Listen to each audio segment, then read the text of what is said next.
Hello guys. Uh, Today I will discuss about difference between SN1 and SN2 reaction.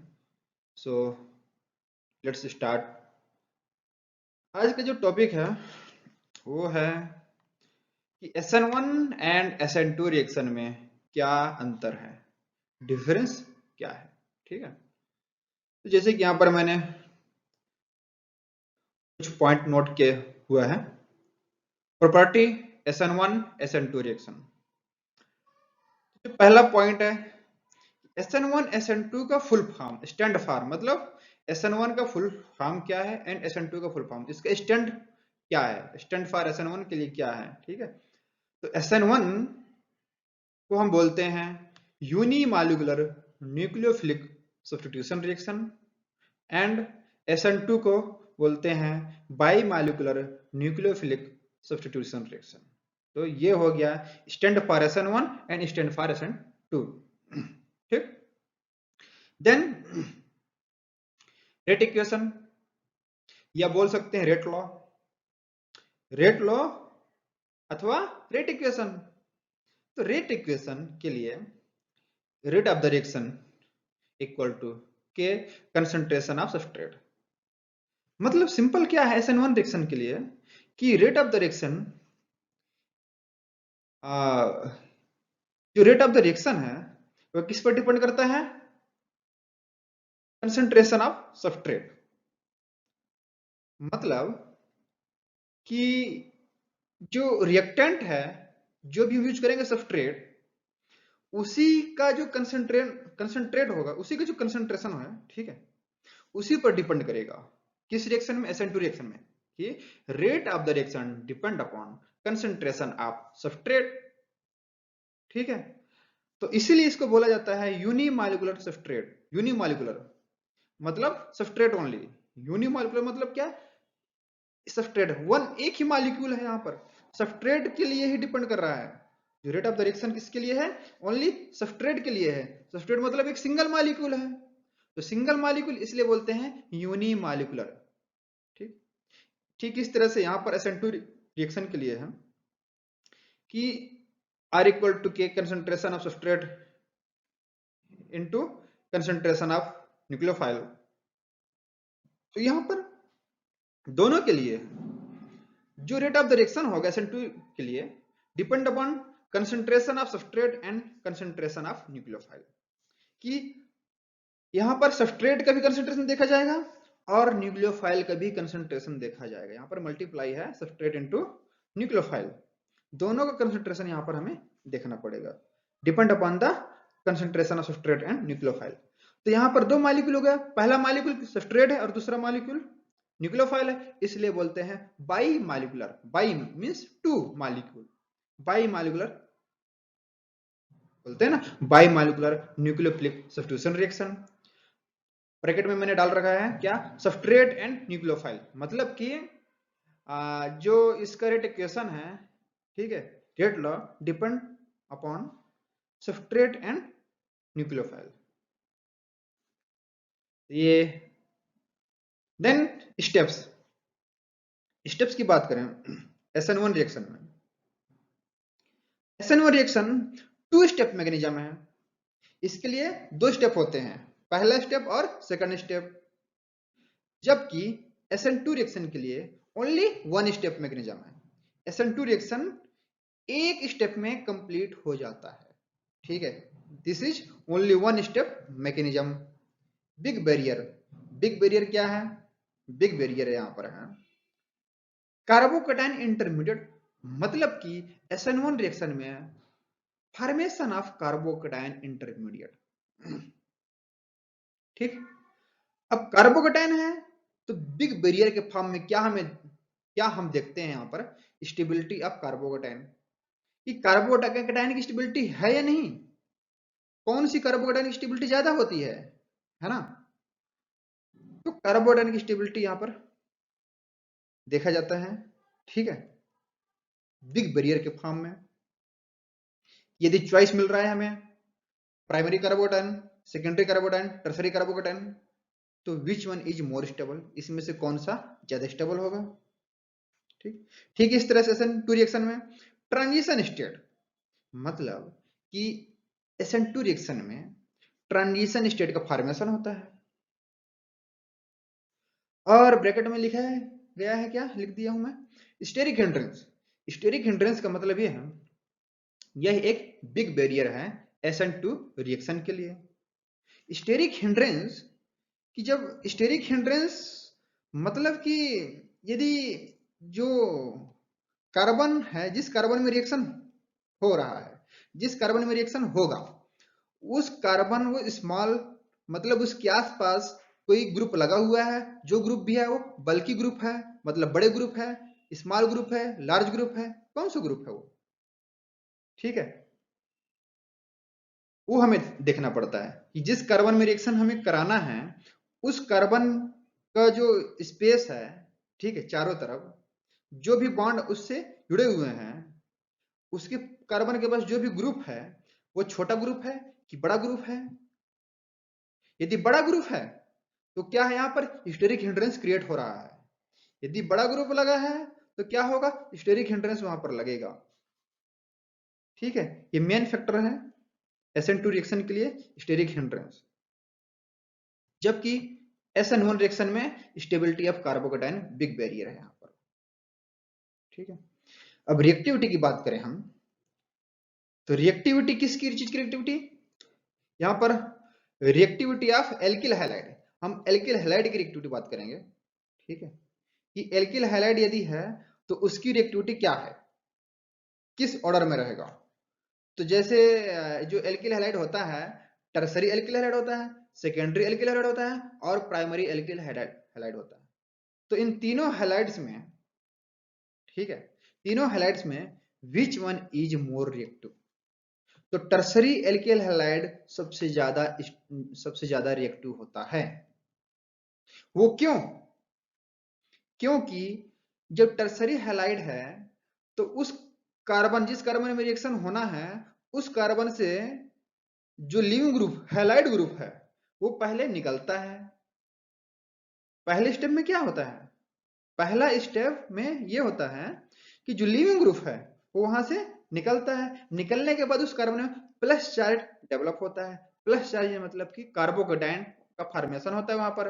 यदि वो तो tertiary halide में, tertiary alkyl halide में tertiary carbocation का formation होता है, जो कि सबसे ज्यादा स्टेबल है comparison to secondary and primary carbocation, sorry, tertiary carbocation is more stable than the secondary and primary carbocation। तो टर्सरी एल्किल हैलाइड में टर्सरी कार्बोकेटाइन बनता है, एंड सेकेंडरी एल्किल हैलाइड में सेकेंडरी कार्बोकेटाइन बनता है, एंड प्राइमरी कार्बोकेटाइन में, primary carbocation में, sorry, primary alkyl halide में प्राइमरी कार्बोकेटाइन बनता है। तो इसमें से टर्सरी कार्बोकेटाइन सबसे ज्यादा स्टेबल होता है। ठीक है, इसलिए टर्सरी एल्किल हैलाइड की रिएक्टिविटी सबसे ज्यादा है। ठीक है, देन SN2 रिएक्शन के लिए primary greater than secondary greater than tertiary alkyl halide. ठीक, तो यहां पर उल्टा क्यों हो गया है, तो उल्टा इसलिए है, ठीक है, कि जो टर्सरी एल्किल हैलाइड है, तो टर्सरी एल्किल का जो टर्सरी कार्बन है, ठीक है, टर्सरी कार्बन, तो उस कार्बन की चारों तरफ क्या है, एल्किल ग्रुप लगा हुआ है। ठीक है, मतलब तीन साइड, तीन वैलेंसी में क्या है, एल्किल ग्रुप है। टर्सरी एल्किल का मतलब क्या है, एक कार्बन है, ठीक है, कार्बन की वैलेंसी 4 होती है, तो तीन वैलेंसी में क्या है, कोई एल्किल ग्रुप जुड़ा हुआ है, और एक वैलेंसी में लिविंग ग्रुप है।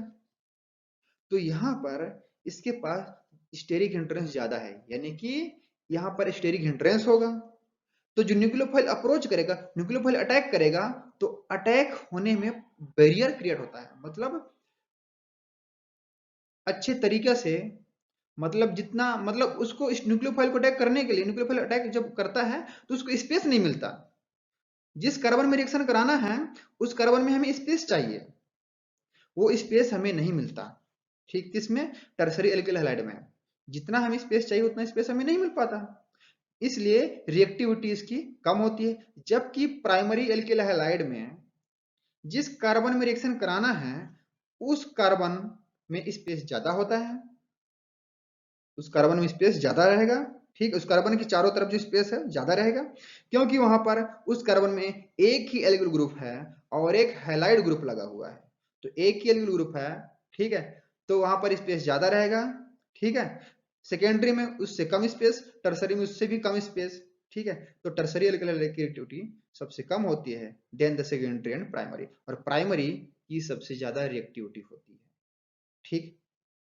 तो ये बातें कब समझ में आएगा, जब रिएक्शन मैकेनिज्म करेंगे, तब जब रिएक्शन मैकेनिज्म करेंगे तभी ये चीजें हमें समझ में आएगा ये क्या है, राइट। देन स्टीरियोकेमिस्ट्री, कि स्टीरियोकेमिस्ट्री क्या है, ये क्या चीज, यहां पर क्या रोल होने वाला है स्टीरियोकेमिस्ट्री का। तो SN1 रिएक्शन में क्या होता है, mixture of retention and immersion product का फॉर्मेशन होता है। SN1 रिएक्शन में जो प्रोडक्ट बनता है, ठीक है, तो वहां पर हमें दोनों प्रोडक्ट मिलता है, कौन कौन से, रिटेंशन वाला भी मिलेगा और इन्वर्जन वाला भी मिलता है। तो रिटेंशन इन्वर्जन क्या है, सिंपल सी भाषा में क्या हम समझे, कि यदि कोई सब्सट्रेट है, मान लीजिए एल्किल हैलाइड है, जिस कार्बन में हमें रिएक्शन कराना है, ठीक है, वो कायरल कार्बन होना चाहिए, ठीक है। कायरल कार्बन है कि चारों कार्बन के चारों जो बॉन्ड, चारों वैलेंसी होंगे, चारों तरफ जो बॉन्ड लगे हैं, ठीक है, चारों उसके वैलेंसी है, वहां पर डिफरेंट डिफरेंट ग्रुप लगे होने चाहिए, ठीक है। मतलब कि कार्बन कायरल कार्बन है, कायरल सेंटर है। तो जो लिविंग ग्रुप जो क्या, जैसे कि एल्किल हैलाइड, तो हैलाइड क्या है, लिविंग ग्रुप है। क्लोरोब्रोमो आयोडो, क्लोरोब्रोमो आयोडो, क्लोरीन को हम कंसिडर नहीं करते हैं क्योंकि वो हाईली इलेक्ट्रोनेगेटिव एटम होता है। हम कहा किसको कंसिडर करते हैं, क्लोरोब्रोमो एंड आयोडो। तो यदि लिविंग ग्रुप, निकलने वाला ग्रुप या हाइलाइट ग्रुप यदि अबो प्लेन में है, अबो द प्लेन में है, ठीक है, यानी कि अबो द प्लेन में है, और प्रोडक्ट में हमें दोनों मिलेगा, अबो वाला भी मिलेगा और बिलो वाला भी प्रोडक्ट मिलेगा। यानी न्यूक्लियोफाइल, जब न्यूक्लियोफाइल वहां पर आकर उसको रिप्लेस करेगा, उसको सब्स्टिट्यूट करेगा, किसको, लिविंग ग्रुप को, तो जो वहां जिस कार्बन में न्यूक्लियोफाइल का अटैचमेंट होगा वो अबो द प्लेन में भी है और बिलो द प्लेन में है। तो दो प्रोडक्ट का फॉर्मेशन होता है, दो प्रोडक्ट का फॉर्मेशन होता है, अबो द प्लेन वाला product and below the plane वाला प्रोडक्ट। तो यहाँ पर mixture of retention and inversion product हमें प्राप्त होता है। अब यहाँ पर मेजर माइनर की हम बात नहीं कर रहे हैं कि कौन सा मेजर है कौन सा माइनर है, depend upon the reactivity and type of substrate, है ना, उसके अकॉर्डिंग, उसके आधार पे हम डिसाइड करते हैं, ठीक है, कि मेजर कौन सा है और माइनर कौन सा है, ठीक। SN2 रिएक्शन में ओनली इन्वर्जन प्रोडक्ट का फॉर्मेशन होता है। SN2 रिएक्शन में ओनली इन्वर्जन प्रोडक्ट, इन्वर्जन का मतलब कि जो सब्सट्रेट होगा, स्टार्टिंग कंपाउंड सब्सट्रेट, उसमें जो लिविंग ग्रुप है, हैलाइड मान लो, यदि हैलाइड अबो द प्लेन में है, तो प्रोडक्ट में जो न्यूक्लियोफाइल अटैच होगा वो बिलो द प्लेन में होगा। यदि सब्सट्रेट में लिविंग ग्रुप मतलब कि halide group above the plane में है, तो रिएक्शन के बाद जो न्यूक्लियोफाइल अटैच होगा जिस कार्बन में, वो कहां पर होगा, बिलो द प्लेन, मतलब उसके उल्टा, ठीक है। यदि स्टार्टिंग कंपाउंड में leaving group below the plane में है, तो प्रोडक्ट में जो न्यूक्लियोफाइल अटैच होगा, ठीक है, वो अबो द प्लेन में होगा, यानी कि उसके उल्टा रहेगा। तो उल्टा मतलब इन्वर्जन एंड सीधा मतलब रिटेंशन, साफ साफ सरल शब्दों में रिटेंशन मतलब सीधा और इन्वर्जन मतलब उल्टा। ये एक मतलब समझने का एक तरीका है। इन्वर्जन मतलब रिवर्स, उल्टा, रिटेंशन मतलब सीधा। यदि अबो है तो अबो है, उसे बोलेंगे रिटेंशन, और इन्वर्जन का मतलब पहले क्या था, अबो था, बाद में क्या बना, बिलो, तो हो गया इन्वर्जन। ये है इसकी दोनों का डिफरेंस मैंने यहाँ पर डिस्कस किया। 1 2 3 4 5 6 पॉइंट यहाँ पर है ना, 6 पॉइंट। फुल नेम क्या है, रेट ऑफ इक्वेशन क्या है, स्टेप्स क्या है, बिग बैरियर क्या है, रिएक्टिविटी क्या है, स्टीरियोकेमिस्ट्री क्या है, इसके बारे में मैंने अच्छे से डिस्कस किया, बताया हूं यहाँ पर। और ये सब चीजें कब समझ में आएगा, जब रिएक्शन के साथ कंपेयर करेंगे, तब बहुत अच्छे से समझ में आएगा। ठीक है, तो इसके लिए धन्यवाद, थैंक यू।